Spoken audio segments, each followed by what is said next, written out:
Bien, pues teníamos allí las declaraciones de Nicolás Maduro. Se podría decir apareció el perdido. Apareció para hablar de cómo ha podido salir victorioso de los muchos intentos de derrocamiento que le han hecho, para hacer un recuento de lo que ha sido la jornada de hoy y también para ir presentando poco a poco los que parecerían ser los argumentos para generar todo un caso y poder apresar más temprano que tarde a Juan Guaidó. Pero vamos a analizar acerca de lo que acaba de decir de ese tema con nuestra mesa de trabajo, y vamos a saludar a quien acaba de llegar para estar con nosotros, el profesor Carlos Patiño, quien es profesor titular de la Universidad Nacional, experto en todos estos temas internacionales, y le damos las buenas noches primero que todo. Bienvenido. Hola, buenas noches.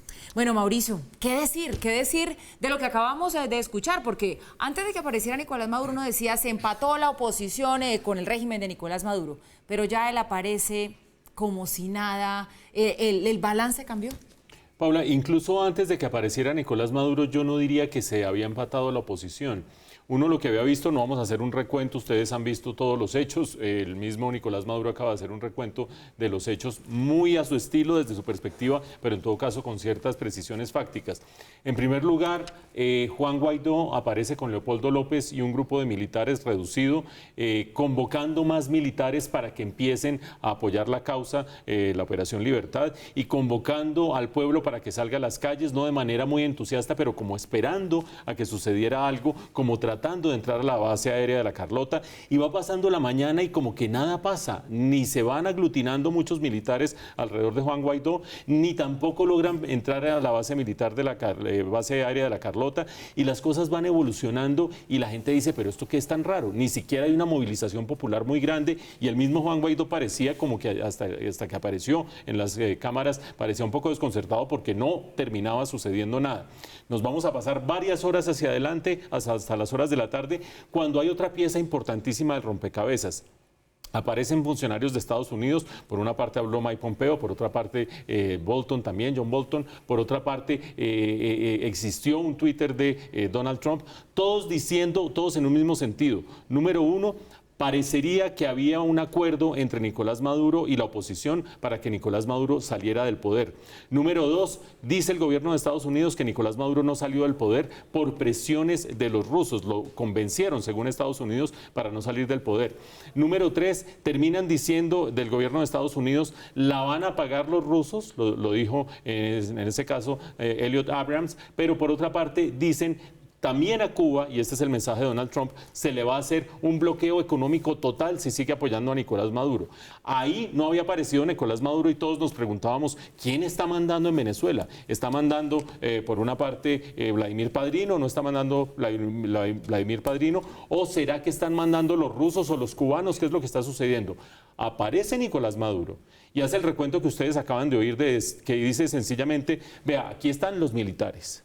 Y los militares que fueron a apoyar a Juan Guaidó, el 80% de ellos fueron engañados. Y ese 80% se terminó devolviendo, recogió tanquetas y las guardó.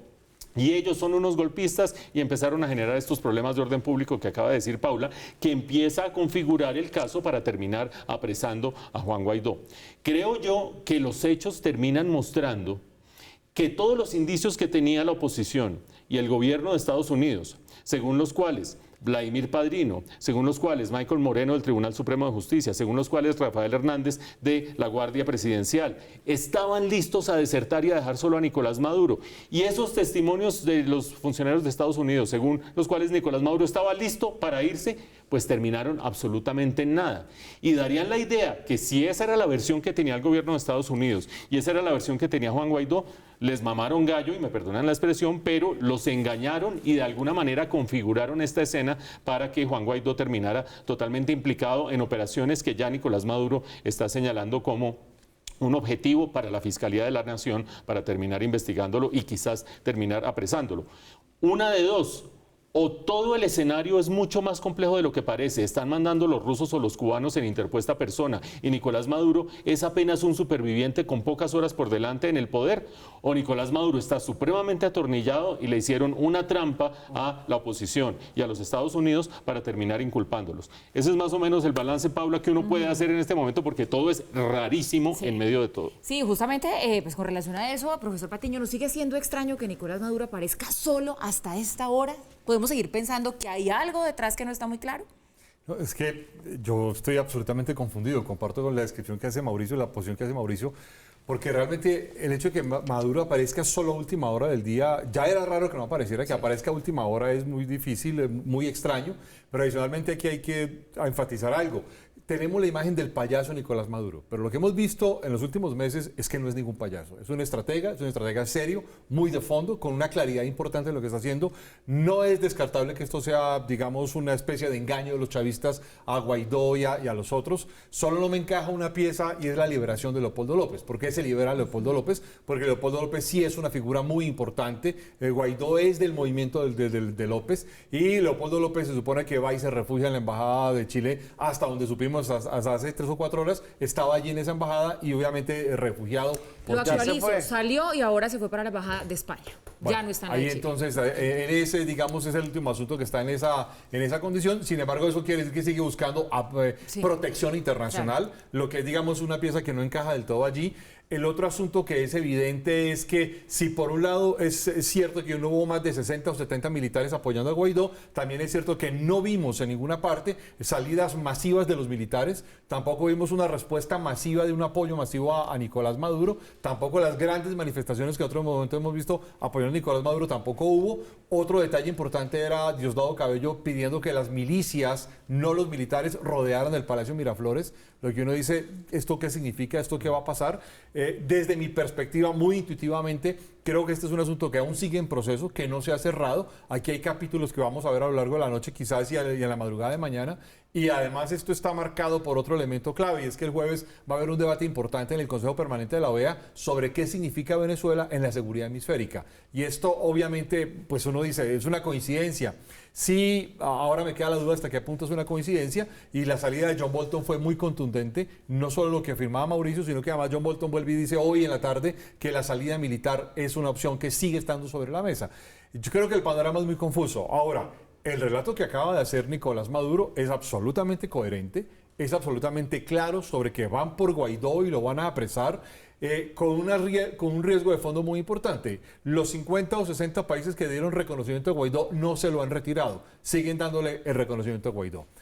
Yo he notado desde por la tarde que hasta ahora la Cancillería china no ha dicho nada, ha guardado profundo silencio, es muy diciente porque los chinos durante un tiempo apoyaron muy fuertemente a Nicolás Maduro. Se sabe que los chinos han negociado con Guaidó una posible transición en Venezuela, los rusos sí se han mantenido completamente aparte y hay que recordar que además los rusos han hecho una presencia militar muy importante en Venezuela, es decir, que los rusos han estado haciendo una presencia no de ahora en los últimos 3 meses, sino que ha habido una presencia militar en los últimos 10 años muy destacada, por lo menos de 2 batallones de forma permanente en Venezuela, y esto, digamos, ha tenido un contrapeso importante. Hay que recordar que además Venezuela ha comprado un material militar de carácter transnacional para conflictos internacionales claves, los aviones Sukhoi, la repotenciación de los tanques de guerra, la compra de los submarinos clase Kilo. Ahí está el asunto de si hay finalmente la entrega de los últimos submarinos o no los hay, pero independiente de este asunto, la compra del material bélico está sobre la mesa. Y Sergei Lavrov, el canciller ruso, se la ha jugado a fondo en los últimos 3 meses por darle un apoyo decidido a Nicolás Maduro. Ahora, yo quiero destacar un hecho que me parece importante, es que estamos en un panorama que tiene muchas similitudes con la caída de Muammar Gaddafi en Libia y con el intento de derribo de Bashar al-Assad en Siria. ¿Y por qué hay líneas, digamos, parecidas? Hay líneas parecidas porque hay una especie de derrocamiento, no se produce el derrocamiento, pero finalmente hay una movilización popular, finalmente aquí hay un dato que además es importante, no sabemos qué pasó en el resto del país, la información es sobre Caracas, hoy hubo vacío informativo, hubo corte de información radial, corte de información televisiva, hubo cortes de energía eléctrica en todo el resto de Venezuela, todavía no sabemos digamos, cómo se ha movido el resto del asunto de la confrontación, pero lo que sí, la duda que sí queda es, ¿la oposición después del llamado a las armas que hizo Guaidó al mediodía va a ir a las armas? ¿Va a haber un enfrentamiento? ¿Estados Unidos va a apoyar a grupos irregulares para enfrentarse a la Fuerza Armada Bolivariana en serio? Va a haber, digamos, una posición clara de armar a los militares disidentes. Y lo otro que queda también en entredicho es hasta qué punto los militares del régimen se la van a jugar por una confrontación, digamos, insurgente o contrainsurgente, y hasta qué punto esto va a marcar un punto de transición.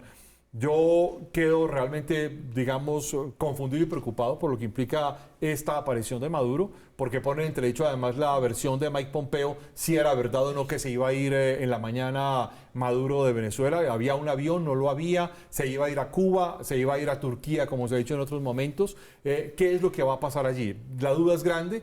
Creo que la apuesta hoy era mostrar que había un grupo de militares que se iban con Guaidó. No se fueron. Pero tampoco está tan claro que estén tan cerradamente firmes con Nicolás Maduro. Lo que mostraría, a mi manera de ver, es que hay una negociación de fondo, pero también un pulso por las armas. ¿Quién tiene las armas y quién las va a usar?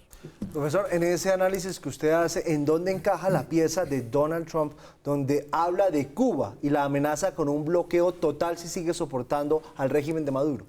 Hay dos detalles que están tras las escenas de lo que hemos visto hoy. Uno es que hace años se viene denunciando y ya hay, digamos, muchas declaraciones de que hay muchísimos militares cubanos de inteligencia que están incorporados entre las fuerzas militares venezolanas y que tienen responsabilidades y que a su vez han servido de controladores de las fuerzas militares. Lo que hemos visto a lo largo de los últimos meses es que, por ejemplo, militares cubanos con milicias bolivarianas han servido de controladores para los desertores. Y si bien los desertores pueden escapar, se hace un control político y fuerte sobre sus familias. Ahora, lo otro es que los cubanos han estado metidos en la Cancillería, han estado metidos en el Ministerio de Hacienda, han estado metidos en el tema de la energía eléctrica y una serie de situaciones importantes. De forma tal que aquí volvemos un poco a los últimos 10 años y es que Rusia construyó un triángulo estratégico entre Venezuela, Cuba y Nicaragua. De forma tal que son piezas completamente, digamos, articulables. Y los cubanos, de alguna manera, han creado una especie de protección alrededor de Nicolás Maduro. Hay que recordar los momentos en que muere Hugo Chávez, y es que a la muerte de Hugo Chávez quienes afianzan a Nicolás Maduro en el poder son los cubanos. De forma tal que el tema de los cubanos es absolutamente clave y estratégico en este contexto. Claro, aquí es como una especie de jugada de billar que hace Donald Trump, en el sentido de que si los cubanos siguen allá, entonces apretaré en esta área y haré una acción más contundente. Lo cierto es que empieza a aparecer un problema de fondo de Venezuela y es la responsabilidad de Venezuela frente a la seguridad hemisférica y lo que esto implica frente a una criminalidad transnacional completamente abierta, una crisis humanitaria que se desborda, que cada vez es más fuerte y más contundente, en primera instancia hacia Colombia y hacia Brasil, y adicionalmente aquí estamos frente a una crisis realmente, digamos, de carácter geopolítico. Hay que llamar una cosa, un elemento de la atención que me parece importante, es que en Colombia no estamos acostumbrados a ver el mundo de esta manera y estamos hoy en la primera línea de la escena internacional frente a una crisis geopolítica de gran importancia y los colombianos no estamos preparados para esto.